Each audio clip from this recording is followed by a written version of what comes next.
प्यारे बच्चों, NTSC exam का आज फर्स्ट लेक्चर साइंस का शुरू होने जा रहा है। तो बायोलॉजी हम स्टार्ट करने जा रहे हैं।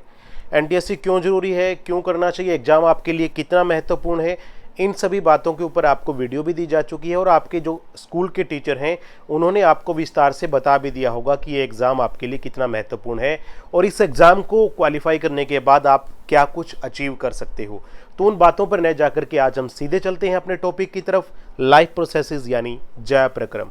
तो प्यारे बच्चों, इस टॉपिक के अंदर हम अपनी लिविंग ऑर्गेनिज्म से रिलेटेड जो सिस्टम्स हैं उनके बारे में डिस्कस करेंगे। तो स्टार्ट करते हैं सीधे अपने टॉपिक से, लाइफ प्रोसेसेस। तो प्यारे बच्चों, अगर मैं बात करूं लाइफ प्रोसेसेस की, तो इस चैप्टर में हम डिस्कस करेंगे 4 सिस्टम्स।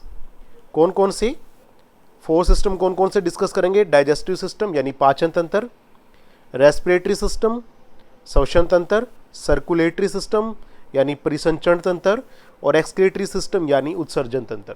देखिए, हमारे पास बच्चे दोनों मीडियम के हैं गवर्नमेंट स्कूल्स में, तो हम दोनों ही मीडियम को साथ लेकर के तैयारी करवाएंगे। हो सकता है कुछ कंटेंट आपको इंग्लिश में मिले, लेकिन आपको पूरी तरह से हिंदी में उसके बारे में बता दिया जाएगा, तो उसके बारे में आपको सोचने की ज़रूरत नहीं है।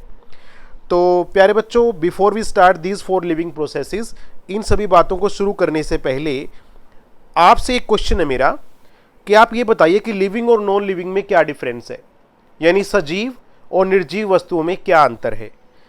क्या ये जो चारों तंत्र मैंने आपको बताए, पाचन, श्वसन, परिसंचरण, उत्सर्जन, इसके अलावा भी बहुत सारे सिस्टम्स होते हैं, लेकिन वो आपके इस चैप्टर में नहीं है। तो इनके अलावा तो ये जो सिस्टम्स मैंने चारों बताए आपको, पाचन, श्वसन, परिसंचरण और उत्सर्जन, क्या ये नॉन लिविंग थिंग्स यानी निर्जीव जो वस्तुएं हैं वो भी ये चारों सिस्टम्स को कर पाती हैं? क्या उनमें भी पाचन तंत्र, श्वसन तंत्र होता है या नहीं? इसके बारे में आप मुझे कमेंट बॉक्स में जरूर लिखना। तो इन सभी एक्टिविटीज को करने के लिए जो भी हमने चारों सिस्टम बताए, किसकी जरूरत होती है? एनर्जी यानी ऊर्जा की जरूरत होती है। तो प्यारे बच्चों, आप बताइए कि हमें ऊर्जा कहां से प्राप्त होती है। आप जूनियर क्लासेस से पढ़ते आ रहे हैं, तो आपको ऊर्जा के बारे में भली भांति पता होगा कि ऊर्जा हमें आखिर प्राप्त कहां से होती है। तो आप सभी को मालूम है भोजन से प्राप्त होती है। तो इसी प्रकार व्हाट इज न्यूट्रिशन, पोषण किसे कहते हैं? उसी भोजन का लेना और उस भोजन से एनर्जी यानी ऊर्जा का प्राप्त करना, यह कहलाता है न्यूट्रिशन। और जिस भोजन से हमें ऊर्जा मिलती है, जैसे आप चावल खा रहे हैं, गेहूं खा रहे हैं, ठीक है ना, या जो कुछ भी सब्जी, फल, फ्रूट जो भी खा रहे हैं, तो जिस सब्सटेंस से हमें न्यूट्रिशन मिलती है यानी पोषण मिलता है, उस चीज को हम क्या बोलते हैं? न्यूट्रिएंट यानी पोषक। क्लियर है? तो प्यारे बच्चों, हमें भोजन से carbohydrate, proteins, fats, vitamins, minerals और फाइबर्स, बहुत सारी चीजें मिलती हैं। तो अब ये अगला क्वेश्चन मेरा आप ही से है, क्योंकि आप 6 स्टैंडर्ड से पढ़ते आ रहे हैं कि कार्बोहाइड्रेट्स के सोर्स क्या है, स्रोत क्या है, प्रोटीन किससे मिलता है, विटामिन किससे मिलते हैं और फैट्स किससे मिलता है। तो ये भी आप कमेंट बॉक्स में लिखना कि ये चीज़ें हमें किन किन पौधों से या जंतुओं से प्राप्त होती है। तो अब अगर बात करें मोड ऑफ न्यूट्रिशन की, यानी पोषण के प्रकार, तो अगर बात करें न्यूट्रिशन की तो केवल 2 ही प्रकार होते हैं मुख्यतः। तो एक तो ऑटोट्रोफिक न्यूट्रिशन यानी स्वपोषी पोषण, और दूसरा होता है हीटरोट्रोफिक न्यूट्रिशन यानी विषमपोषी पोषण। नाम से ही पता लग रहा होगा ना, स्वपोषी, स्व यानी स्वयं, और विषमपोषी यानी भिन्न भिन्न परिस्थितियों में अलग अलग तरीके से भोजन प्राप्त करना। तो इसी के बारे में हम डिस्कस करेंगे। सबसे पहले हम बात करते हैं ऑटोट्रोफिक न्यूट्रिशन यानी स्वपोषी पोषण। तो ऑटो मीन्स होता है ऑटोमेटिक, आपने सुना होगा। ऑटोमेटिक क्या होता है बेटा? जो अपने आप काम करे। तो स्वपोषी भी वही होता है जो अपने आप, पोषी यानी भोजन बनाना, तो अपने आप फूड बनाए, सेल्फ न्यूट्रिशन बनाए, उसे हम बोलते हैं ऑटोट्रोफिक। यानी कि जितने भी ग्रीन प्लांट्स हैं या जो एल्गी जिसे आप काई बोलते हैं, तालाबों या जोड़ों में पानी के ऊपर आ जाती है, तो उनके अंदर क्या होता है प्यारे बच्चों? क्लोरोफिल होता है, हरे रंग का सब्सटेंस पत्तियों में पाया जाता है और एल्गी के अंदर भी पाया जाता है। तो ये क्लोरोफिल क्या करता है? सनलाइट, जो सूर्य का प्रकाश है, उसको फिक्स करके कन्वर्ट कर देता है उसे एक फूड सोर्स में। मेनली वो होता है ग्लूकोज। ये ग्लूकोज है प्यारे बच्चों, समझ में आ रहा है ना? तो कार्बन डाइऑक्साइड और वाटर ये पौधा लेता है कार्बन डाइऑक्साइड इन्वायरमेंट से, वाटर लेता है पौधा भूमि से, और सनलाइट और क्लोरोफिल की प्रेजेंस में फूड बनाता है किस रूप में? ग्लूकोज के रूप में। और इस प्रक्रिया में क्या रिलीज होती है? ऑक्सीजन। तो इसीलिए पौधे जब फोटोसिंथेसिस करते हैं तो ऑक्सीजन रिलीज करते हैं, उसी ऑक्सीजन के कारण आज हम सर्वाइव कर पाते हैं। तो फोटोसिंथेटिक केवल ग्लूकोज का बनाना ही नहीं है, अदरवाइज वो ऑक्सीजन का प्रोड्यूस करना भी प्रकाश संश्लेषण के अंतर्गत आता है। तो आप देख पाएंगे, देखिए लाइट एनर्जी लीव्स को मिलती है, प्रकाश ऊर्जा, और यहाँ पर जाकर के वो कन्वर्ट हो जाती है इसके अंदर केमिकल एनर्जी में, यानी रासायनिक ऊर्जा में। ठीक है ना? तो उसी की सहायता से पौधा इन सब्सटेंसेस को फिक्स कर पाता है और फूड बना पाता है। क्लियर है ना? तो चलिए आगे बढ़ते हैं। अब हम बात करते हैं विषमपोषी पोषण, हिट्रोट्रोफिक न्यूट्रिशन। विषमपोषी यानी जो अपना फूड अपने आप न बना सके, यानी दूसरों से प्राप्त करें। It is the type in which the organism gate their food from other organism. दूसरों से भोजन लेना विषमपोषी पोषण कहलाता है। जैसे हिरन, शेर, अमीबा, मनुष्य, ये सारे जीव ऐसे हैं जो अपना भोजन नहीं बना पाते। क्यों नहीं बना पाते? रीजन आपको पता होना चाहिए, because we do not have chlorophyll. हमारे में क्लोरोफिल नहीं है, तो इसलिए हम अपना फूड अपने आप प्रिपेयर नहीं कर सकते। तो आप नीचे देख पाएंगे हिरन, यहाँ पे आपको टाइगर दिख रहा है, भालू दिख रहा है। ये जो जीव हैं ये दूसरों से भोजन लेते हैं, तो इनके अंदर जो न्यूट्रिशन है वो कैसी कहलाएगी? विषमपोषी। चलिए आगे बढ़ते हैं। तो जो विषमपोषी न्यूट्रिशन यानी हिट्रोट्रोफिक न्यूट्रिशन है, दूसरों से फूड लेना, ये भी फर्दर 3 प्रकार की है। पोषण 2 प्रकार का था, ऑटोट्रोफिक और हिट्रोट्रोफिक, यानी समपोषी और विषमपोषी। आगे heterotrophic nutrition is further of 3 types, ये आगे 3 प्रकार की है। नंबर 1 इज सेप्रोट्रोफिक, मृत जीवी, यानी कि जो जीव अपना भोजन मरे हुओं से, यहाँ पे आप देख पा रहे हैं कि ये जो खुम्बी है, फंजाई जिसे हम बोलते हैं, तो ये जो है गले सड़े पदार्थों पर उगती है, यानी मरे हुए पदार्थों पर। तो जो जीव अपना भोजन गले सड़े पदार्थों पर या मरे हुए जीव जंतुओं से प्राप्त करते हैं, ऐसे जीवों को हम कहते हैं मृत जीवी, और ऐसे पोषण को हम बोलते हैं मृत जीवी पोषण, यानी सेप्रोट्रोफिक न्यूट्रिशन। क्लियर है ना बच्चों? दूसरा है पैरासिटिक न्यूट्रिशन। पैरासिटिक में क्या होता है कि जीव भोजन तो लेता है, लेकिन दूसरे जीव के ऊपर रह करके भोजन लेता है, यानी कि उसको हानि पहुंचा करके उसके द्वारा बनाए गए भोजन से वो अपना भोजन प्राप्त करता है। उसको मारता नहीं है, क्योंकि इतना बड़ा नहीं होता कि वो उसको मार पाए, लेकिन धीरे धीरे उसे भोजन लेकर के उस व्यक्ति की जो पावर है, शक्ति है, उसको कम जरूर करता है। तो आप यहाँ पे देख पाएंगे राउंड वर्म, गोल कृमि इसको हम बोलते हैं, पेट का कीड़ा होता है ये। प्यारे बच्चों, आपको टेबलेट भी दी जाती होंगी, आपको ध्यान होगा तो स्कूल के अंदर एल्बेंडाजोल, तो वो इसलिए दी जाती हैं कि आपके अंदर जो वर्म्स हैं पेट के अंदर वो ना रहें। तो अगर आप एल्बेंडाजोल को ले रहे हैं तो इस प्रकार के कृमि आपको नुकसान नहीं पहुंचा पाएंगे, क्योंकि वो एल्बेंडाजोल टैबलेट के असर में ख़त्म हो जाते हैं। तो ऐसे जीव हैं जो, जैसे आप देख सकते हैं मलेरिया का जो पैरासाइट है प्लाज्मोडियम, जो मच्छर जब आपके शरीर से खून चूसता है तो प्लाज्मोडियम को आपके ब्लड में छोड़ देता है, तो वो आपके शरीर में ग्रो करता है, तो उसकी संख्या मिलियंस में हो जाती है, लाखों की संख्या में आपके शरीर के अंदर प्लाज्मोडियम प्रोटोजोआ हो जाते हैं। तो वो भी एक तरह का परजीवी है जो आपके ब्लड यानी खून से भोजन प्राप्त करता है। तो ऐसे सारे जीव जो दूसरे जीवों से चिपक कर भोजन प्राप्त करती है। आप अमरबेल का एग्जाम्पल भी ले सकते हैं, कसकटा का। आपने देखा होगा अमरबेल पेड़ों से चिपकी रहती है, और तब तक चिपकी रहती है जब तक कि पेड़ की मृत्यु नहीं हो जाती, क्योंकि खुद तो भोजन बना नहीं पाती, क्लोरोफिल उसमें होता नहीं है, पीला रंग की होती है अमरबेल। तो पेड़ से चिपकी रहती है, और पेड़ जितना भी भोजन बनाता है उसको अमरबेल प्राप्त कर लेती है। तो धीरे धीरे क्या होता है, लास्ट में पेड़ की मृत्यु ही हो जाती है। तो ऐसे जीव कहलाते हैं पैरासाइट। तीसरा जो है वो है प्राणी संभोजी पोषण, यानी होलोजोइक न्यूट्रिशन। मैं यहाँ पर दोबारा से लिख देता हूँ प्यारे बच्चों, होलोजोइक न्यूट्रिशन, प्राणी संभोजी पोषण, प्राणी संभोजी। तो इसमें क्या होता है कि वे सारे जीव जो पहले भोजन को खाते हैं, फिर पचाते हैं, और फिर उस पचे हुए भोजन से एनर्जी ऑब्टेन करते हैं, ऊर्जा प्राप्त करते हैं। आप भी इसी में आते हैं, पहले भोजन को खाते हो, फिर पचाते हो, फिर उस भोजन से आपको ऊर्जा प्राप्त होती है। तो ऐसे सभी प्रकार का न्यूट्रिशन कहलाता है होलोजोइक न्यूट्रिशन, यानी प्राणी संभोजी पोषण। आप यहाँ पे देख पा रहे हैं जिराफ को। जिराफ भी ऐसा जीव है जो अपना भोजन स्वयं नहीं बना सकता, यानी कि ये भी क्या प्राप्त करता है प्यारे बच्चों, अपना भोजन दूसरे जीवों से पहले ग्रहण करता है, फिर उसको पचाता है और उसके बाद उस पचे हुए भोजन से वो क्या प्राप्त करता है, एनर्जी ऑब्टेन करता है, क्योंकि जो भोजन पचता है वो उसके ब्लड के अंदर अब्जॉर्ब हो जाता है, अवशोषित हो जाता है। तो अभी हमने बात की थी कि ऑटोट्रोफिक न्यूट्रिशन में क्या होता है, यानी कि स्वपोषी पोषण में पौधे अपना भोजन स्वयं बनाते हैं। कौन सी विधि द्वारा? प्रकाश संश्लेषण द्वारा। तो एक्चुअल में प्रकाश संश्लेषण होता क्या है? देखिए यहाँ पर मैं आपको दिखा पा रहा हूँ कि सनलाइट से ऊर्जा मिलती है लीव्स को, पौधा कार्बन डाइऑक्साइड और वाटर प्राप्त करता है, और ये सारी प्रोसेस किस में हो रही होती है प्यारे बच्चों? लीव्स के अंदर, क्लोरोफिल में, या क्लोरोप्लास्ट आप बोल सकते हैं। तो इस दौरान पौधा कार्बन डाइऑक्साइड को और वाटर को फिक्स करके किस में बदल देता है? ग्लूकोज में, फूड में, और फिर ये फूड पौधे के अलग अलग भागों तक पहुंच जाता है। यानी कि जो फूड की मूवमेंट होती है वो बाई डायरेक्शनल होती है, ऊपर की तरफ भी और नीचे की तरफ भी। अगर मैं बात करूं, पानी पौधे में ऊपर की ओर ही जाता है, यानी नीचे की ओर नहीं, लेकिन फूड की जो मूवमेंट होती है वो दोनों डायरेक्शन में होती है, ऊपर की तरफ भी और नीचे की तरफ भी।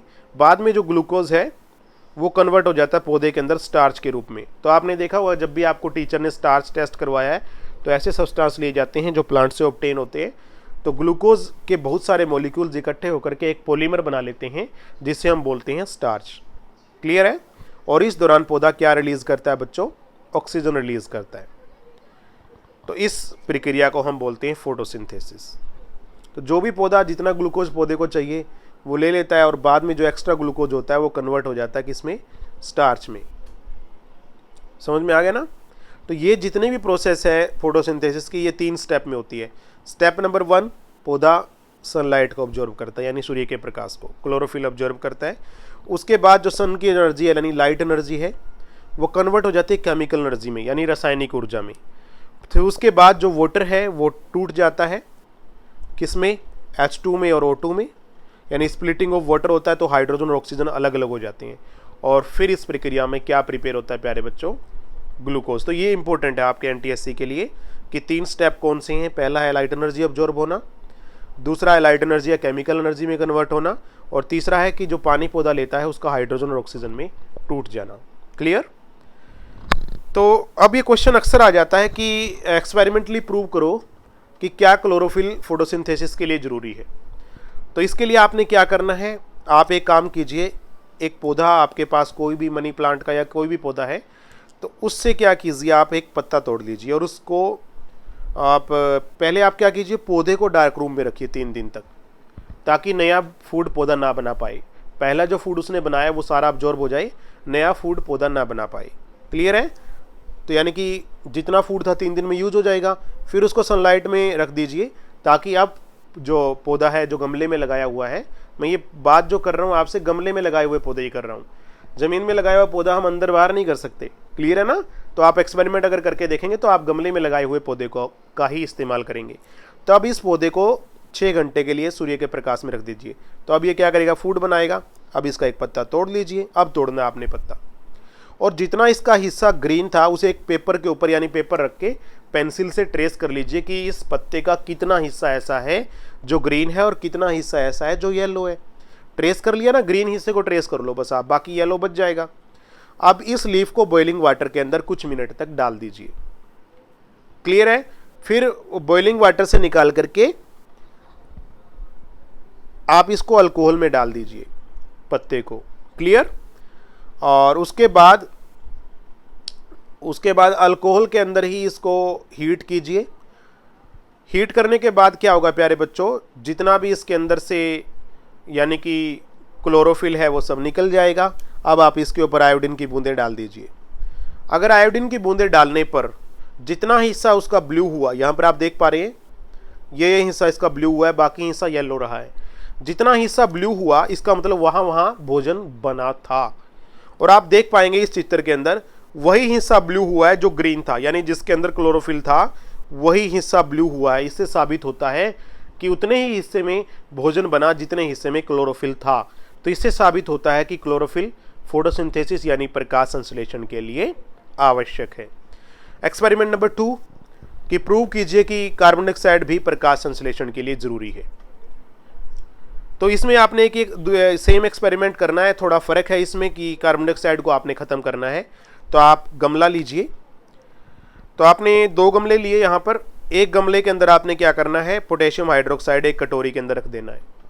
ये क्यों रखा? पोटेशियम हाइड्रोक्साइड क्या करता है प्यारे बच्चों, अगर आपने ये जो गमला लिया और इसको बेल जार से ढका है ना, तो जार से ढकने के बाद भी इसके अंदर कार्बन डाइऑक्साइड बची रहेगी ना, तो वो जो भी कार्बन डाइऑक्साइड इस जार के अंदर है यहाँ पर, उस सारी कार्बन डाइऑक्साइड को अब्जॉर्ब कर लेगा ये पोटेशियम हाइड्रोक्साइड। दूसरे गमले को वैसा ही रखिए। अब इसमें से आप क्या कीजिए, पत्ते तोड़ लीजिए, एक इसका और एक इसका, सेम प्रोसीजर कीजिए, यानी कि उसको थोड़ी देर के लिए इन दोनों को सनलाइट में रखिए, फिर बॉइलिंग वाटर में, फिर अल्कोहल में, और लास्ट में दोनों के पत्ते आपने जो तोड़े हैं उन दोनों के ऊपर एक एक बूंद आयोडीन की डालिए। आप देखेंगे कि इस प्लांट का जो कलर था पत्ते का वो हो जाएगा प्यारे बच्चों ब्लू या ब्लैक, और इसका नहीं होगा। तो इससे साबित होता है कि इसके अंदर तो कार्बन डाइऑक्साइड थी नहीं, तो इसने तो प्रकाश संश्लेषण किया नहीं। इसके अंदर कार्बन डाइऑक्साइड थी तो इसने फोटोसिंथेसिस की, तो इसीलिए इसका जो पत्ता हमने तोड़ा उसका कलर ब्लू हो गया आयोडीन सॉल्यूशन डालने पर। इससे साबित होता है कि कार्बन डाइऑक्साइड फोटोसिंथेसिस के लिए, प्रकाश संश्लेषण के लिए जरूरी है। क्लियर है ना? अब हम बात करते हैं न्यूट्रिशन इन अमीबा। अमीबा के अंदर पोषण कैसे होता है? तो प्यारे बच्चों, अमीबा एक ऐसा जीव है जिसका कोई आकृति तो होता नहीं है, कोई आकार नहीं होता अमीबा का, कोई भी आकार ये प्राप्त कर लेता है। मैं आपको दिखा पाता हूँ, देखिए इस प्रकार से अमीबा का कोई डेफिनेट शेप नहीं होती। इसका केवल एक न्यूक्लियस होता है और बाकी सारा जो सब्सटेंस है वो सारा क्या कहलाता है? साइटोप्लाज्म। क्लियर है प्यारे बच्चों? कोशिका द्रव्य, और बीच में क्या होता है? केंद्रक। क्लियर? न्यूक्लियस। तो इसका कोई शेप तो होता नहीं, लेकिन ये जो शेप इसकी आपको दिख रही है, ये इनको हम बोलते हैं सूडोपोडिया। सूडोपोडिया। सूडोपोडिया यानी फॉल्स माउथ भी बोल सकते हैं, या हिंदी में हम इसको बोलेंगे कूटपाद।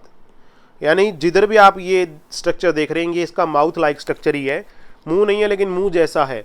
यानी कि इन्हीं भागों से जो अमीबा है वो अपना फूड प्राप्त करता है। समझ में आ गया? तो प्यारे बच्चों, अब मैंने आपको बताया कि अमीबा का कोई अपना निश्चित आकार नहीं होता, अपना आकार बदल लेता है।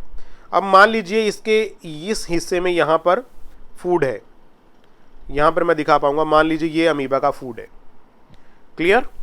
अब अमीबा को इसके पास जाना है तो पहले इसके पास जाएगा और अपनी शेप को वैसा ही कर लेगा जैसा फूड होगा। क्लियर है? ये देखिए इस प्रकार से, ताकि इस फूड को निगल सके। क्लियर?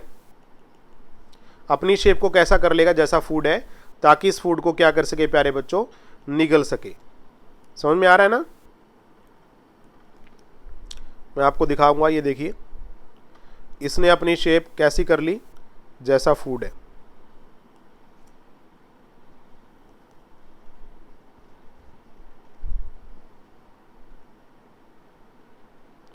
ताकि फूड को क्या कर सके? ये निगल सके।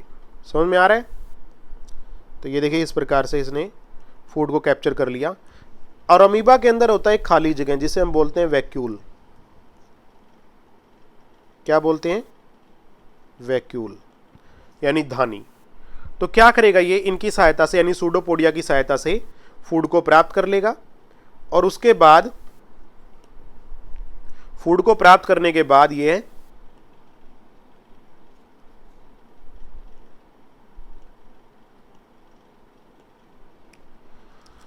इस फूड को कहाँ ले जाएगा प्यारे बच्चों? जो मैंने अभी आपको बताया, इसके अंदर खाली जगह होती है जैसे धानी, यहाँ पर ये फूड ले गया। तो इस एम्प्टी स्पेस यानी वैक्यूल के अंदर फूड को ले जाएगा और यहीं पर इसका डाइजेशन होगा यानी पाचन, और यहीं से फूड इसकी बॉडी के अंदर अब्जॉर्ब हो जाएगा। क्लियर है? जितना अब्जॉर्ब होना है हो गया, बाकी जो फूड बच गया वो यहीं से वो क्या कर देगा प्यारे बच्चों? बाहर निकाल देगा। यानी कि जो फूड नहीं पच पाया यानी अनडाइजेस्टेड फूड है वो यहीं से क्या कर देगा? बाहर निकाल देगा। तो इस प्रकार अमीबा के अंदर क्या होता है? पोषण होता है। क्लियर? चलिए आगे। अब हम बात करते हैं ह्यूमन डाइजेस्टिव सिस्टम की, यानी मानव पाचन तंत्र। तो इन सभी को जानने से पहले आपको पता होना चाहिए कि हमारा डेंटल फार्मूला क्या होता है, हमारे अंदर दांत कितने प्रकार के होते हैं। तो बच्चों हमारे में दांत 4 प्रकार के होते हैं: इंसीजर, कैनाइन, प्रीमोलर, मोलर। कृंतक, रदनक, अगर चर्वणक और चर्वणक हिंदी में बोलते हैं इनको। यहाँ पर मैंने आपको दिखाया है कि देखिए आपके हाफ साइड के मैंने दिखाए हैं, आधा हिस्सा आपका ये है और आधा हिस्सा आपका ये है। क्लियर है ना बात? तो हाफ साइड के मैं आपको दिखा रहा हूँ। पहले जो दो दांत है वो हम कहलाते हैं, उन्हें हम कहते हैं इंसीजर, आई आई लिख रखा है मैंने। अगला जो दांत होता है जो तीखा होता है, शेर के अंदर तो आपने देखा होगा ये बहुत बड़ा होता है क्योंकि ये फाड़ने का कार्य करता है, इसे हम बोलते हैं कैनाइन। अगले जो दांत होते हैं उन्हें हम बोलते हैं प्रीमोलर, और लास्ट की जो तीन जिनको आप जाड़ भी बोल सकते हैं वो कहलाते हैं मोलर। यानी कि दो ये हो गया, एक ये हाफ साइड में, दो प्रीमोलर और तीन मोलर। तो यानी हमारा डेंटल फार्मूला क्या हो गया, 2 1 2 3, यानी दो इंसीजर, एक कैनाइन, दो प्रीमोलर और तीन मोलर। ये ऊपर की साइड के हाफ हो गए और ये नीचे की साइड के हाफ लोअर जाके, ये भी वही 2 इंसीजर 1 कैनाइन, दो प्रीमोलर और तीन मोलर। यानी फार्मूला क्या हो गया, 2 1 2 3 बाई 2 1 2 3। ये हाफ साइड का है प्यारे बच्चों, समझ में आ गया। यानी कि डेंटल फार्मूला हाफ साइड का बताया जाता है। यानी कि ये अगर अब मैं काउंट करूं तो 2 और 1 3 और 2 5 और 3 8, 8 दांत ऊपर और 8 दांत नीचे, यानी 16 दांत आपको इस फार्मूले में बताए गए हैं। तो हाफ साइड में 16 है, तो दूसरे हाफ में क्या रहेंगे, इसमें भी क्या रहेंगे, 16 रहेंगे। तो टोटल टीथ कितने हो गए बच्चों, 32 हो गए। समझ में आ गया। तो डेंटल फार्मूला हाफ साइड का लिया जाता है। आगे बढ़े, अब हम बात करते हैं ह्यूमन डाइजेस्टिव सिस्टम की। देखिए, अगर मानव पाचन तंत्र का ये हमारा डायग्राम है, मैंने आपके लिए बनाया है स्पेशल। तो हम फूड कहाँ से लेते हैं, माउथ से। क्लियर है ना, फूड कहाँ से लेते हैं, माउथ से। तो माउथ के अंदर क्या होते हैं प्यारे बच्चों, 3 जोड़ी सिलिवरी ग्लैंड्स, सिलिवरी ग्लैंड्स यानी लार ग्रंथियाँ, और इनसे क्या निकलता है, सलाइवा यानी लार निकलती है। तो बच्चों लार के अंदर होता है टाइलिन एंजाइम, हिंदी और इंग्लिश में सेम नाम है बेटा, टाइलिन भी बोल सकते हो या आप इसको सेलिवरी अमाइलेज इसका दूसरा नाम है। ये किस में होता है, लार के अंदर। तो आप जो भोजन खा रही है ना वो माउथ से ही पचना स्टार्ट हो जाता है अगर उसके अंदर स्टार्च यानी कि कार्बोहाइड्रेट है तो, क्योंकि लार के अंदर अमाइलेज एंजाइम होता है और अमाइलेज एंजाइम क्या करता है, स्टार्च का डाइजेशन यानी उसका पाचन शुरू कर देता है।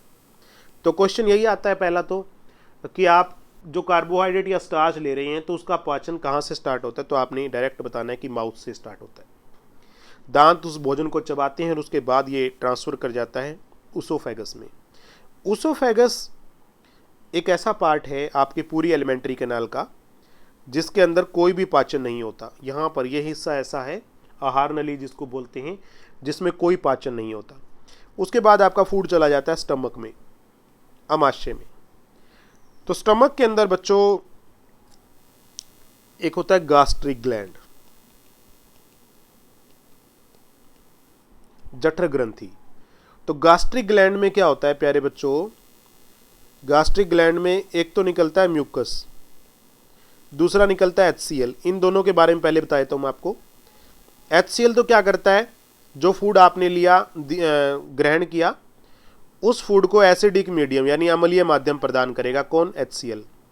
क्लियर है। अब HCl के कारण आपका पेट जो है वो उसके अंदर घाव ना हो जाएं, ज़्यादा अमाउंट में रिलीज होने पर अल्सर ना हो जाएं, तो उसके प्रभाव को खत्म करने के लिए गास्ट्रिक ग्लैंड से दूसरी चीज़ निकलती है, वो है म्यूकस। क्लियर होगी बात। इसके अलावा गास्ट्रिक ग्लैंड से निकलता है पेप्सिन। पेप्सिन क्या करता है, प्रोटीन को पचाता है। किसको, प्रोटीन को। यानी जो प्रोटीन आप खा रहे हैं उसको पचाने का कार्य किसका होगा, पेप्सिन का होगा। यह आपने ध्यान रखना है। इसमें से फिर एक निकलता है अमाइलेस, गास्ट्रिक अमाइलेस। जैसे लार के अंदर था ना अमाइलेस, वैसा ही है। तो अमाइलेस किसको पचाएगा बच्चों, वो स्टार्च को पचाएगा। जैसे आपको मैंने पहले बता दिया था कि स्टार्च का पाचन माउथ से स्टार्ट हो जाता है क्योंकि अमाइलेस एंजाइम सलाइवा के अंदर भी होता है। क्लियर है ना बात। तो फिर यहाँ से फूड एंटर करता है इस हिस्से में। ये स्मॉल इंटेस्टाइन के पार्ट हैं। पहला जो पार्ट है उसे हम ड्यूडेनम कहते हैं, बीच का जो पार्ट है उसे हम जेजुनम कहते हैं, और जो लास्ट का पार्ट है वो उसे हम बोलते हैं इलियम। ये स्मॉल इंटेस्टाइन के पार्ट हैं तीनों। क्लियर है बात। आगे चलें। तो यहाँ पर मैं आपको बता दूं, यहाँ पर भी वाल होता है, यहाँ पर भी वाल होता है। फूड जब तक स्टमक में नहीं जाता जब तक ये वाल ना खुल जाए, और फूड तब तक छोटी आंत यानी इंटेस्टाइन में नहीं जाता जब तक ये वाल ना खुल जाए। ये बात आपको समझनी पड़ेगी। क्लियर है बात। चलिए अब आगे। तो स्टमक से फूड किस में एंटर करता है, स्मॉल इंटेस्टाइन में। स्मॉल इंटेस्टाइन के अंदर यहाँ से यानी लीवर से भी एक पाइप आ रही है, यहाँ से आप देख पाएंगे, और पेनक्रियाज से भी एक पाइप आ रही है। इस पाइप को हम बोलते हैं डक्ट, ठीक है। तो लीवर से तो बेटा निकलता है बाइल, वो बाइल निकल करके इसके अंदर स्टोर हो जाता है, इसका नाम है गाल ब्लैडर, पित्त रस बोलते हैं बाइल को। तो इसके अंदर स्टोर हो जाता है और इस पाइप के द्वारा इसमें चला जाता है छोटी आंत में। और पेनक्रियाज यानी अग्नाशय से एक और रस निकलता है, पेनक्रिएटिक जूस, अग्नाशय रस, पेनक्रिएटिक जूस यानी अग्नाशय रस, वो भी इस पाइप की सहायता से इसमें चला जाता है। क्लियर है बात? दोनों बातें समझ में आ गई आपको? तो अब स्मॉल इंटेस्टाइन के अंदर भी जूस होता है जिसका नाम होता है सक्कस एंटेरिकस। तो वो भी क्या करेगा, फूड को डाइजेस्ट करेगा। लेकिन उससे पहले आप समझिए कि जहाँ से जो बाइल निकला, बाइल का काम क्या है, फैट को मल्सीफाई करना यानी वसा के पाचन में हेल्प करना। और पेनक्रिएटिक जूस जो निकला यहाँ पेनक्रियाज से, उसके अंदर भी एंजाइम होते हैं। एक तो होता है बेटा ट्रिप्सिन, ये प्रोटीन को ही पचाता है जैसे पेप्सिन पचाता था।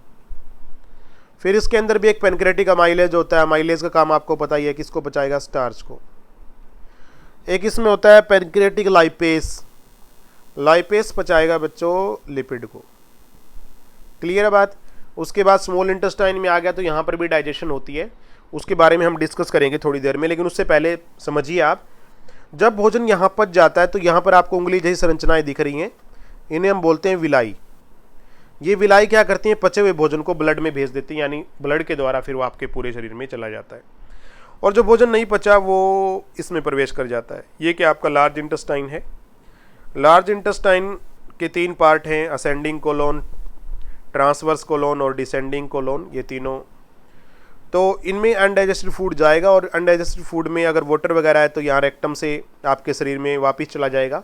एक्सेस अमाउंट ऑफ वाटर, अगर ज़्यादा ज़रूरत से ज़्यादा पानी है तो वापस शरीर में अब्जॉर्ब कर लिया जाएगा। और जो बाकी अनडाइजेस्टेड फूड है वो एनस के द्वारा आपके शरीर से बाहर निकाल दिया जाएगा। क्लियर है? अब थोड़ा डिटेल में समझते हैं। देखिए स्मॉल इंटेस्टाइन की मैं बात कर रहा था, यहाँ से हम स्टडी करते हैं। स्मॉल इंटेस्टाइन के अंदर लीवर से बाइल निकलता है। बाइल ग्रीन कलर का होता है, येलो, ग्रीनिश येलो यानी हरा पीला लगभग। ये कुछ समय के लिए गाल ब्लैडर में स्टोर रहता है और इसका जो नेचर होता है वो अल्केलाइन होता है। HCl का नेचर कैसा था बच्चों, एसिडिक था, ठीक है ना। पेट में जो फूड था वो आपका एसिडिक था, तो बाइल उसको क्या करता है, न्यूट्रलाइज कर देता है एक तरह से। समझ में आ गया ना। और फैट को छोटे छोटे टुकड़ों में तोड़ देता है, यानी जो भी आप वसा, घी, दूध खा रहे हो ना, उसको छोटे छोटे टुकड़ों में तोड़ने का कार्य किसका है, बाइल का है, जो लीवर से निकलता है। अब स्मॉल इंटेस्टाइन के अंदर भी ग्लैंड्स हैं, जैसे मैंने बताया आपको सक्कस एंट्रिकस है। वो भी क्या करता है, अगर थोड़ा बहुत अभी फूड डाइजेस्ट नहीं हुआ तो उसके अंदर कार्बोहाइड्रेट है तो उसको ग्लूकोज में तोड़ देगा। प्रोटीन आपकी बॉडी के अंदर स्मॉल इंटेस्टाइन में पहुंचा है, उसको अमीनो एसिड यानी अमीनो अम्ल में तोड़ देगा।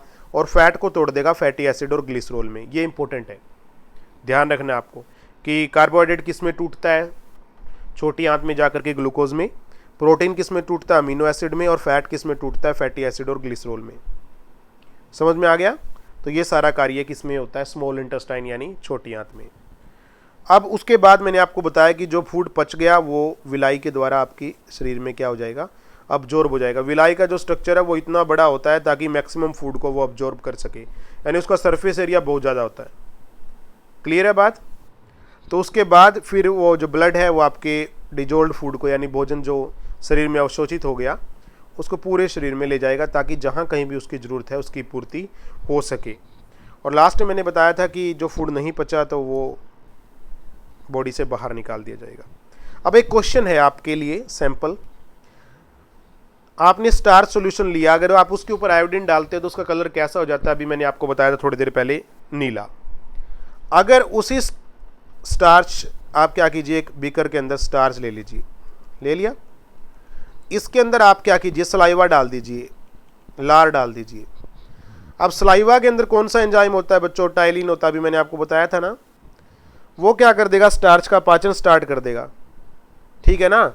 तो स्टार्च अगर पच गई तो आयोडीन डालने पर उसका कलर नीला होगा या नहीं, बताओ, नहीं होगा। तो इससे साबित होता है कि जो लार है उसके अंदर टाइलिन यानी स्लेवरी अमाइलेज एंजाइम होता है, जिसके कारण स्टार्च का डाइजेशन हो जाता है। तो ये कलर नहीं देगा स्टार्च इस, तो ये एक्सपेरिमेंट भी आप घर पे करके देख सकते हैं। वेरी इजी एक्सपेरिमेंट है। अब हम नेक्स्ट टॉपिक की तरफ चलते हैं, रेस्पिरेशन यानी श्वसन।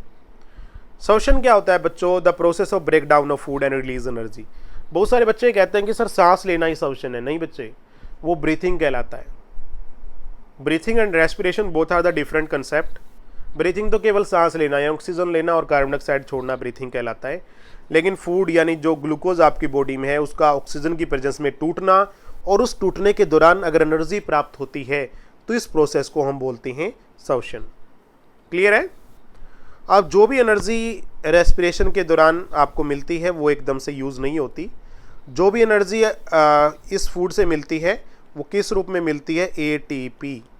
एटीपी का पूरा नाम क्या है? Adenosine triphosphate. क्लियर है? तो बच्चों होता क्या है कि आपके शरीर में जो फॉस्फेट मॉलिक्यूल हैं, एडीपी है, रेस्पिरेशन तब होता है तब फॉस्फेट और एनर्जी मॉलिक्यूल मिलकर के एडीपी से बदल जाते हैं एटीपी में। यानी कि ये लो एनर्जी है आपकी बॉडी के अंदर और एटीपी क्या? हाई एनर्जी है। अब जब भी आपको जरूरत पड़ेगी तो वापस एटीपी से एडीपी, फॉस्फेट और एनर्जी अलग अलग हो जाएंगे, तब आप उस एनर्जी का इस्तेमाल कर सकते हैं। यानी एटीपी आपके शरीर के अंदर बैंक है एनर्जी का। एनर्जी का क्या है? बैंक है। जब जरूरत पड़ेगी आप एटीपी से मांगिए, वो एनर्जी आपको देगा, वो टूट जाएगा एडीपी और फॉस्फेट एनर्जी में और आपको एनर्जी मिल जाएगी। क्लियर है ना बात? इस प्रोसेस में जब ये टूटता है ना तो प्यारे बच्चों 30.5 यानी 30.5 किलो जूल एनर्जी, एक मोल जब एटीपी टूटता है तो एनर्जी इतनी रिलीज होती है। इतनी एनर्जी आप प्राप्त कर सकते हैं। तो होता क्या है कि ग्लूकोज तो बहुत बड़ा मॉलिक्यूल है, 6 कार्बन एटम है इसमें। तो जब टूटता है तो छोटे छोटे पार्टिकल्स में यानी छोटे अणुओं में टूटेगा ना। ब्रेकडाउन क्या होता है? टूटना। तो बच्चों पहले क्या होता है? ग्लूकोज मैंने आपको बता दिया 6 कार्बन कंपाउंड है। तो स्टार्टिंग में ग्लूकोज टूटता है 3 कार्बन कंपाउंड में, 3 कार्बन वाले यौगिक में, उसे हम बोलते हैं पायरुविक एसिड या पायरुवेट, और इस प्रोसेस को बोलते हैं ग्लाइकोलिसिस। यानी ग्लूकोज का किस में टूटना? पायरुविक एसिड या पायरुवेट में। अब क्वेश्चन यहीं पे आता है कि ये जो प्रोसेस है ये कहाँ पर होती है? आपने पढ़ा होगा माइटोकॉन्ड्रिया में, लेकिन ये गलत है क्योंकि ये प्रोसेस होती है साइटोप्लाज्म में, कोशिका द्रव्य में। ये देखिए मैं आपको बता रहा हूँ यहाँ पर होती है, इधर ये पूरा हिस्सा जो लिक्विड आपको दिख रहा है ये कोशिका द्रव्य है। माइटोकॉन्ड्रिया तो ये है, इसके अंदर अगली प्रोसेस होती है बच्चों। जब पायरुविक एसिड टूटता है ना, किसमें? कार्बन डाइऑक्साइड और वाटर में। पहली जो प्रोसेस है ग्लूकोज का पायरुविक एसिड में टूटना, वो तो इधर ही होती है। माइटोकॉन्ड्रिया में क्या होता है? पायरुविक एसिड फिर कार्बन डाइऑक्साइड और वाटर में टूटता है और एनर्जी जो इकट्ठी होती है वो इसी में इकट्ठी होती है। अगर मैं बात करूं एरोबिक रेस्पिरेशन यानी वायवीय श्वसन, जो ऑक्सीजन की उपस्थिति में होता है। अब आप कहोगे कि सर श्वसन तो होता ही ऑक्सीजन की उपस्थिति में है, लेकिन नहीं, कुछ श्वसन ऐसे भी होते हैं जो ऑक्सीजन की एब्सेंस में होते हैं, उन्हें हम एनारोबिक रेस्पिरेशन बोलते हैं। तो रेस्पिरेशन 2 टाइप का होता है, इसी के बारे में हम डिस्कस करेंगे। एक होता है एरोबिक रेस्पिरेशन और दूसरा होता है एनारोबिक रेस्पिरेशन। तो एरोबिक रेस्पिरेशन क्या होता है? जो ऑक्सीजन की प्रेजेंस में होता है। तो पहली जो प्रोसेस थी ग्लूकोज का टूटना पायरुविक एसिड में, वो साइटोप्लाज्म में होता है, और दूसरी प्रोसेस एनर्जी का बनना, पायरुविक एसिड का दोबारा टूटना कार्बन डाइऑक्साइड और वाटर में, वो यहाँ पर होता है माइटोकॉन्ड्रिया में। और अगर एरोबिक रेस्पिरेशन यानी वायवीय श्वसन की बात करें तो 38 एटीपी बनते हैं एक बार में। इतनी ज़्यादा एनर्जी आपको प्राप्त हो जाती है। दूसरी तरफ अगर एनारोबिक रेस्पिरेशन की बात करें जो ऑक्सीजन की एब्सेंस में होता है, देखिए जब आप बहुत ज़्यादा एक्सरसाइज कर रहे होते हैं, बहुत तेज़ी से दौड़ रहे होते हैं, तो उतनी ऑक्सीजन तो आपके शरीर के हर एक कोशिका तक नहीं पहुंच पाती ना जितनी चाहिए। डिमांड ज़्यादा है, सप्लाई कम है। तो उस दौरान क्या होता है? आपकी मांसपेशियों के अंदर स्टार्ट हो जाता है एनारोबिक रेस्पिरेशन यानी अवायवीय श्वसन। क्लियर है? समझ में आ गया? तो उस दौरान क्या होता है? टूटता तो ग्लूकोज है पायरुवेट में, वही सेम होता है साइटोप्लाज्म में, तो लेकिन उसके बाद एब्सेंस ऑफ ऑक्सीजन में क्या होता है? पायरुवेट टूटता है लैक्टिक एसिड में। किसमें? लैक्टिक एसिड में। तो आपकी मांसपेशियों में कौन सा एसिड बनता है? लैक्टिक एसिड, जिस कारण से आपके मांसपेशियों में थकावट, ऐंठन, फटीग होने लग जाता है। तो ये सारा कारण है एनारोबिक रेस्पिरेशन का। जिनके लैक्टिक एसिड कम बनता है ना प्यारे बच्चों, वो तो बहुत तेज दौड़ पाते हैं। उसेन बोल्ट का नाम आपने सुना होगा, वो सबसे तेज धावक है। तो साइंटिस्ट ने रिसर्च की तो पता लगाया कि उसके लैक्टिक एसिड नाम मात्र का बनता है। तो लैक्टिक एसिड के बनने के कारण ही हमें थकावट महसूस होती है, क्योंकि उतनी ऑक्सीजन हमारी मांसपेशियों तक नहीं पहुंच पाती जितनी चाहिए। तो एनर्जी बहुत कम रिलीज होती है, 2 एटीपी, सिर्फ 2 एटीपी। वहाँ कितनी रिलीज हो रही थी एरोबिक में? 38 एटीपी। इसी प्रकार जब आप अल्कोहल बनाते हैं ना, इथेनॉल, तो तब भी आपका ग्लूकोज टूटता है पायरुविक एसिड में, और एब्सेंस ऑफ ऑक्सीजन में अगर ईस्ट के अंदर फर्मेंटेशन करें, ईस्ट फफूंदी है तो उससे शराब यानी अल्कोहल बनाई जाती है। तो जब ईस्ट की फर्मेंटेशन करके पायरुवेट से अल्कोहल बनती है तब भी 2 एटीपी एनर्जी ही रिलीज होती है। तो ये भी एब्सेंस ऑफ ऑक्सीजन होता है और ये भी एब्सेंस ऑफ ऑक्सीजन यानी ऑक्सीजन की अनुपस्थिति में। तो ये दोनों ही सवशन क्या कहलाते हैं? एनारोबिक रेस्पिरेशन यानी अवायवीय सवशन। अब हम बात करते हैं रेस्पिरेशन इन प्लांट्स। तो प्लांट भी तो रेस्पिरेशन करते हैं ना। पहला तो करते हैं रूट से। अब आप बोलोगे कि सर रूट से कैसे? देखिए प्लांट्स की रूट के अंदर होते हैं रूट हेयर। यहाँ पे आप देख पा रहे हैं जड़ों में रूट हेयर्स हैं। रूट क्या होती है? जड़। इन रूट हेयर से वो क्या करता है? ऑक्सीजन को लेता है और कार्बन डाइऑक्साइड को छोड़ता है। ऑक्सीजन लेता है और कार्बन डाइऑक्साइड को छोड़ता है। समझ में आ गया?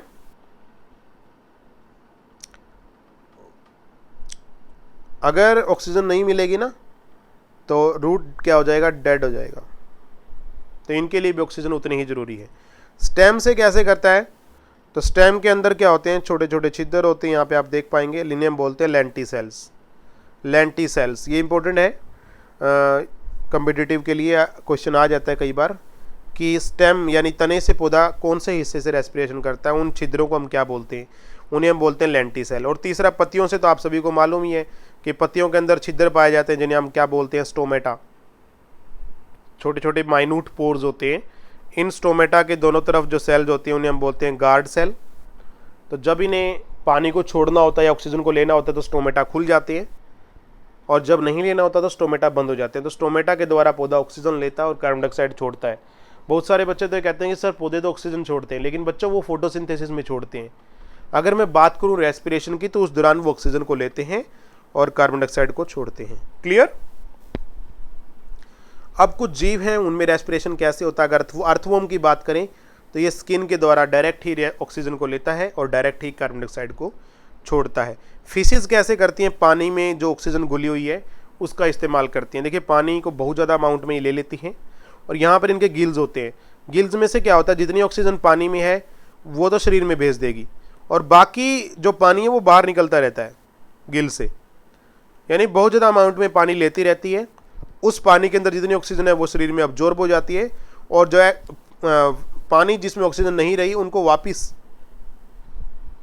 सागर में, समुद्र में, तालाब में छोड़ देती है। तो इस प्रकार उसको पानी बहुत ज़्यादा मात्रा में लेना पड़ता है, क्योंकि पानी के अंदर ऑक्सीजन बहुत कम होती है, क्योंकि वो तो घुली हुई ऑक्सीजन है ना।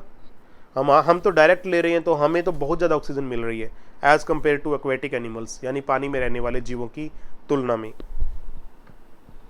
अब हम बात करते हैं ह्यूमन रेस्पिरेटरी सिस्टम।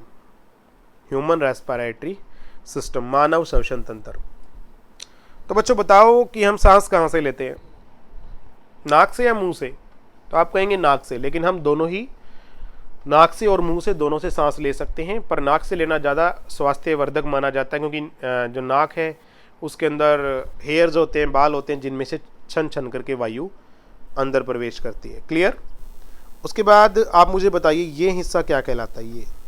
ये कहलाता है लैरिंग्स, जिसे हम साउंड बॉक्स बोलते हैं, जहाँ से आप बोल पाते हैं, आवाज़ निकलती है। ये हिस्सा कहलाता है ट्रैकिया यानी विंड पाइप। ट्रैकिया के अंदर बहुत सारे वल्ले होते हैं। वल्ले समझते हो? रिंग्स होती है, रिंग्स कार्टिलेज की बनी हुई। अब आप पूछोगे सर इसका क्या काम है? देखिए ये एक तरह से जो आपकी ट्रैकिया है, श्वास नली है, वो बंद ना हो जाए उसको कंट्रोल करता है। जब इसमें ऑक्सीजन नहीं है तो बंद हो सकती है, सिकुड़ जाएगी तो आप मर जाएंगे। तो ये वल्ले क्या करते हैं? रिंग्स ऑफ कार्टिलेज उसको सिकुड़ने से रोकते हैं। तो ऑक्सीजन आपने ली, यहाँ से आपके फेफड़ों में प्रवेश कर गई ब्रोंकियाई से होती, और फेफड़ों के अंदर सबसे लास्ट में ये जो हिस्सा है यहाँ पर होते हैं अल्वियोलाई, अल्वियोली। तो अल्वियोली कैसा स्ट्रक्चर है? गुब्बारों जैसा। तो जितनी ऑक्सीजन आप ले रहे हैं अल्वियोली के अंदर भर जाएगी, और अल्वियोली क्या होंगे? फूल जाएंगी। यानी कि कहने का मतलब ये है कि अगर आप जितनी मैक्सिमम ऑक्सीजन फेफड़ों के अंदर ले पाएंगे उतना ही मैक्सिमम आकार अल्वियोली का ले लेंगे, और अल्वियोली की संख्या आपके फेफड़ों के अंदर लंग्स में करोड़ों की संख्या में होती है। समझ में आ गया? तो स्मोकिंग डेंजरस क्यों है? ये क्वेश्चन भी है। स्मोकिंग इसलिए डेंजरस है प्यारे बच्चों, क्योंकि आप जो स्मोकिंग कोई अगर व्यक्ति कर रहा है तो उसके जो अल्वियोली पोर हैं, सुराख हैं, वो बंद हो जाते हैं। बंद होने पर ऑक्सीजन नहीं जा पाती। जब ऑक्सीजन नहीं जाएगी तो प्यारे बच्चों क्या होगा, उसके लंग्स इनएक्टिव हो जाएंगे। धीरे धीरे लंग्स की फंक्शनिंग डिक्रीज हो जाएगी, खांसना शुरू कर देगा व्यक्ति थोड़े समय बाद, और हो सकता है आगे जाकर के उसको लंग कैंसर भी हो जाए। तो लास्ट में जाता है आपके ऑक्सीजन अल्वियोली में। अल्वियोली के अंदर ब्लड कैपिलरीज होती हैं, यानी कि रक्त केशिकाएं, और उनके द्वारा वो ऑक्सीजन कहाँ चली जाती है, आपकी पूरी बॉडी में, और वो ले जाने का कार्य कौन करता है, ब्लड से पूरी बॉडी में ऑक्सीजन को, हीमोग्लोबिन। फिर वो ऑक्सीजन यूज हो जाती है आपकी पूरी बॉडी में रेस्पिरेशन के द्वारा, क्योंकि हर सेल रेस्पिरेशन कर रही है ना। तो जब ऑक्सीजन यूज हो गई तो फिर क्या बना, कार्बन डाइऑक्साइड बना। तो कार्बन डाइऑक्साइड को वापस हीमोग्लोबिन आपकी अल्वियोली में ले आता है, और अल्वियोली से वो ब्रोंकियाई से होते हुए ट्रैकिया, और ट्रैकिया से नोस्ट्रिल्स यानी नाक के द्वारा आपकी बॉडी से बाहर निकाल दी जाती है। तो इस प्रकार ये सिस्टम काम करता है। लेकिन आप पूछोगे कि सर सांस हम लेते कैसे हैं, इसके लिए भी एक टेक्नोलॉजी आपके शरीर में काम कर रही होती है। ये आप देखिए, जब आप सांस लेते हैं तो आपका ये जो हिस्सा, इसे बोलते हैं डायफ्राम, इन्हें हम बोलते हैं रिब्स, आंतड़ियाँ, पसलियाँ, आंतड़ियाँ बोल सकते हैं, पसलियाँ बोल सकते हैं। तो ये होती है रिब्स। जब आप सांस लेते हैं तो डायफ्राम जाता है नीचे की तरफ और रिब्स जाते हैं ऊपर की तरफ। आपने देखा होगा सांस लेते हुए, जब आप कपालभाति करते हैं तो आप, या फिर कोई और प्राणायाम कर रहे होते हैं, तो आप देखते हैं कि आपकी रिब्स ऊपर की ओर जाती हैं सांस लेते हैं, तो डायफ्राम जाता है नीचे की तरफ। इस कारण से एनफ स्पेस क्रिएट हो जाता है और एक प्रेशर क्रिएट हो जाता है। उस प्रेशर के कारण अंदर का प्रेशर क्या होता है बच्चों, कम हो जाता है, और बाहर का प्रेशर क्या होता है, ज़्यादा होता है। तो जिसके कारण बाहर से जो हवा है, ऑक्सीजन है, वो अंदर चली जाती है। जब आप सांस छोड़ते हैं तो डायफ्राम ऊपर की ओर हो जाता है और पसलियाँ आपकी नीचे की तरफ। तो अंदर का प्रेशर ज़्यादा हो जाता है क्योंकि वॉल्यूम कम हो गया ना, तो जिसके कारण अंदर प्रेशर ज़्यादा, बाहर प्रेशर कम, तो सांस जो है आप बाहर की तरफ छोड़ देते हैं। तो इस प्रकार आपका बॉडी काम करता है, मैकेनिज्म ऑफ ब्रीथिंग हमने इसको कहा। तो प्यारे बच्चों, ये थे आपके दो सिस्टम, दो हम कल डिस्कस करेंगे, सर्कुलेटरी सिस्टम और एक्सक्रीटरी सिस्टम। कैसा लगा आपको जरूर बताना कमेंट बॉक्स में, और आप इसी प्रकार तैयारी करते रहें। आपको हर रोज़ 3 क्लासेस मिलेंगी। ये पहली क्लास बायो की थी, और इसी प्रकार से एसएसटी और मेंटल एबिलिटी या मैथ की क्लास भी आपको हर रोज़ मिलती रहेगी। तो प्यारे बच्चों, कल फिर मिलते हैं। आप तैयारी को कंटिन्यू रखना, कुछ करने का जज्बा होना चाहिए, ठीक है ना। जीत के लिए जुनून चाहिए, जिसमें उबाल हो ऐसा खून चाहिए। ये आसमां भी आएगा ज़मीन पर, बस इरादों में जीत की गूंज चाहिए, इरादों में जीत की गूंज चाहिए। Thank you very much.